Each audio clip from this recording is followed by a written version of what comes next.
बघा, राज ठाकरे हे बाळासाहेब ठाकरे यांचे पुतणे. त्यांनी जेव्हा पक्ष स्थापन केला तो त्यांच्या हिमतीवर उभा केला. इकडचे चोर तिकडचे चोर, ह्याला पैसे दे त्याला पैसे दे केले. ज्यांच्यावर राजसाहेबांवर ज्यांची निष्ठा होती, ज्यांना राजसाहेबांचं काम, ते सगळे मनसैनिक सत्ता गेली 20 वर्ष नसूनही ते आजही त्यांच्या सोबत आहेत.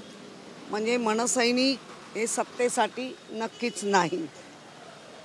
शिवसैनिक 1995ची जर सत्ता सोडली आणि ही 2.5 वर्ष तरी आम्ही कधी सत्तेत नव्हतो, तरी शिवसैनिक आजही त्यांना उद्धवजींना धरून आहे. ज्या पद्धतीने गेले आहेत गद्दारांकडे, ते का जात आहेत, कशासाठी जात आहेत, त्यांच्यात तोंडून ती उत्तरं येत आहेत. आम्हाला फंड मिळत नव्हता, आम्हाला हे मिळत नाही, आम्हाला ते मिळत नाही. याचा अर्थ तर आता जगाला, देशाला, मुंबईकरांना कळलं आहे, जे गद्दारी करतील त्यांना फंड मिळणार. बरं, फंड मिळालं तर फंडाचं काम होतंच असंही नाही आहे. याचा अर्थ फक्त आणि फक्त भ्रष्टाचार करा या आणि करा. आणि कोणालाही ज्यांना ज्या गेले आहेत त्यांना हेच पाहिजे होतं.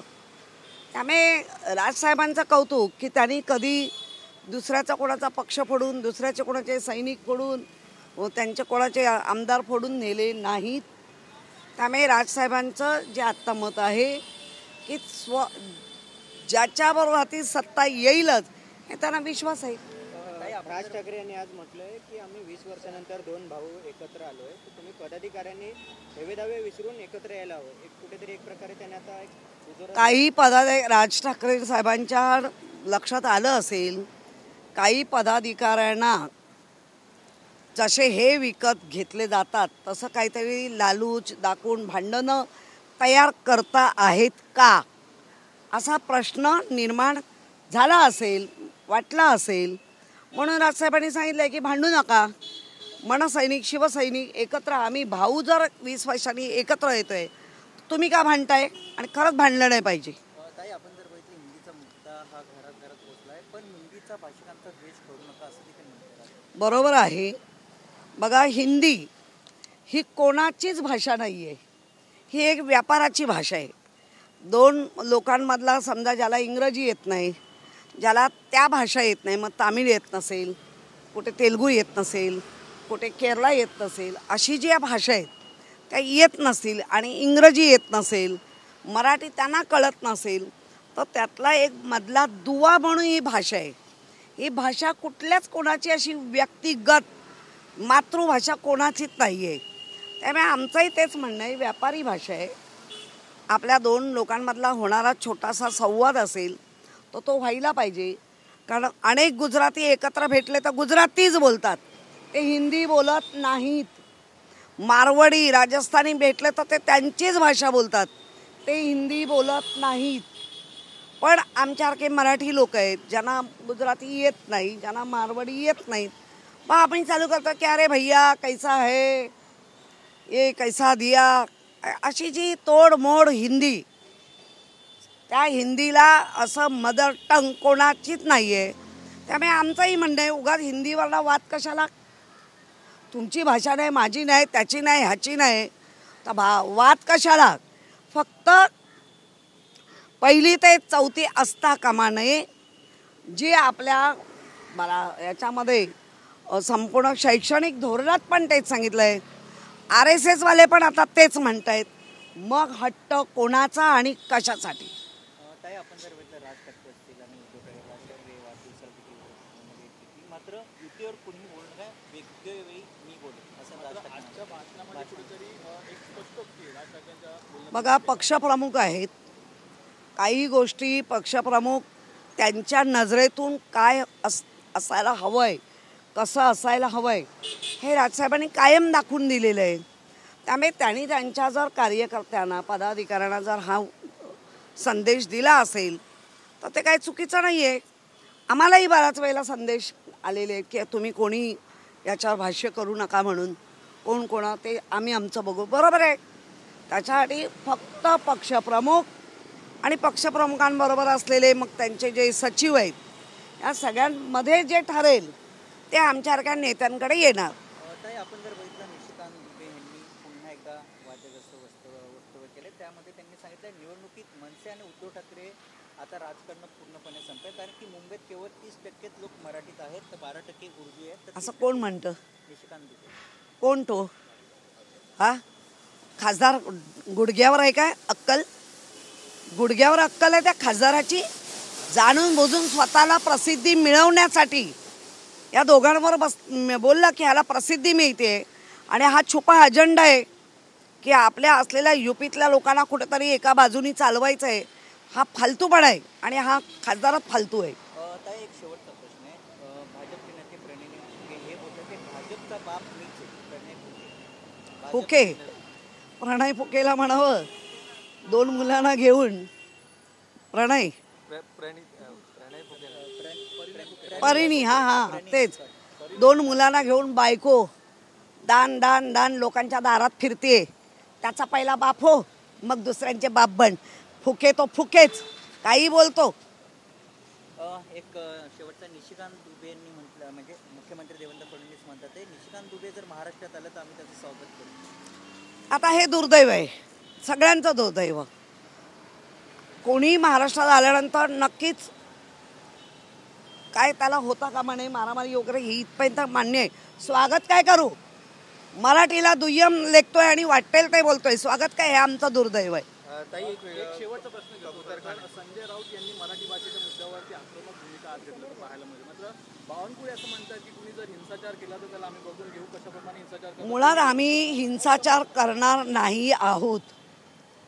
एखादा जर म्हणाला की मला मराठी बोलता येत नाही पण मी प्रयत्न करेन आणि मला शिकण्याचा प्रयत्न करेन, पण जर मुजोरगिरीने बोलेल नाही बोलेंगे क्या करना है वो करो, तर काय आम्ही मावळेच आहोत, छत्रपती शिवाजींचेच मावळे आहोत. तुम्ही कोण? महाराष्ट्रात ही मुजोरी कोणाचीच चालू देणार नाही. आम्हाला येत नाही, आम्हाला शिकायचं आहे, आम्ही शिकण्याचा प्रयत्न करू हे म्हटलं तर ओके, पण नाही बोलणार तुम्ही काय ते करा असं जर म्हणणार असाल तर हेच वाक्य तुम्ही केरळात बोलाल, हेच वाक्य तुम्ही तामिळनाडूमध्ये बोलाल, हेच वाक्य तुम्ही गुजरातमध्ये बोलाल. मग काय महाराष्ट्र काय कोणी यावं आणि टिकली मारून जावं असा महाराष्ट्र आहे का? हा छत्रपती शिवरायांचा महाराष्ट्र आहे, शाहू फुलेंचा महाराष्ट्र आहे. त्यामुळे लढवय्यांचा महाराष्ट्र आहे, ही भाषा चालणार नाही.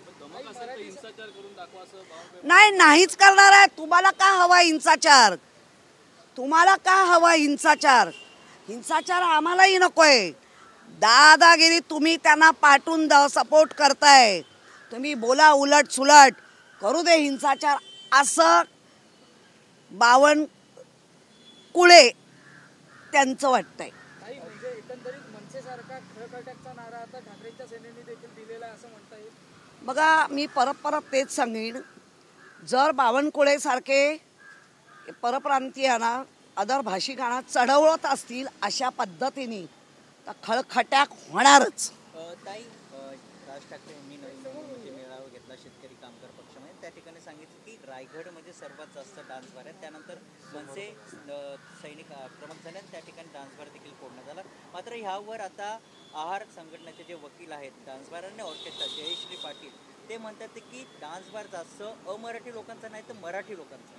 हो, त्याच्यात दिसले ना, रामदास कदमांचा डान्स बार आहे, बायकोच्या नावावर डान्स बार आहे आणि वर तोंड्या बोलतो, वर तोंड करून बोलतो.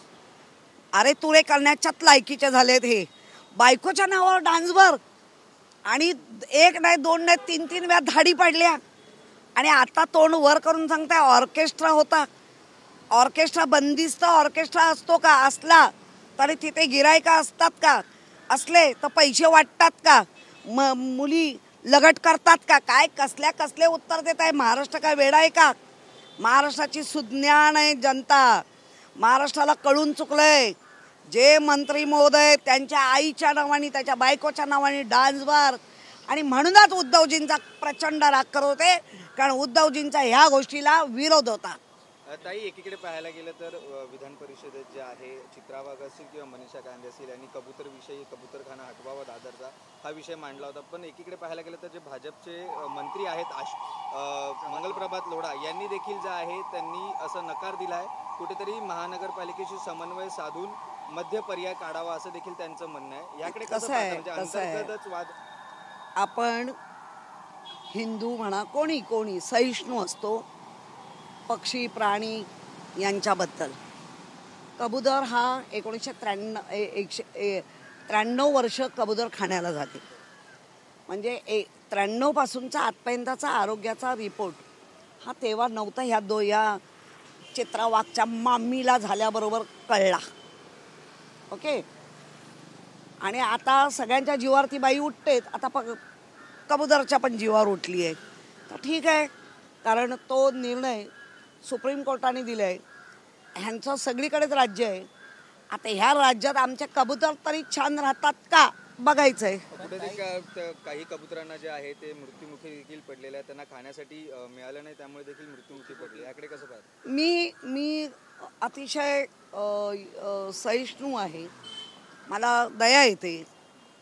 अशा पद्धतीने त्यांचा दाना पाणी तोडणं हाच तर ह्यांचा अजेंडा आहे. आज पक्षी प्राणी सगळ्यांच्या दाणे पाणी तोडायचे.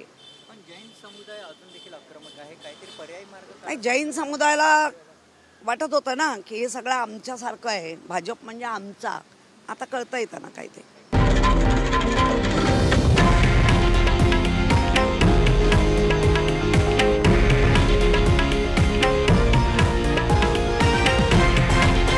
हे आहे देशातील नंबर 1 न्यूज नेटवर्क आणि आपण पाहत आहात TV9 मराठी, एकमेव.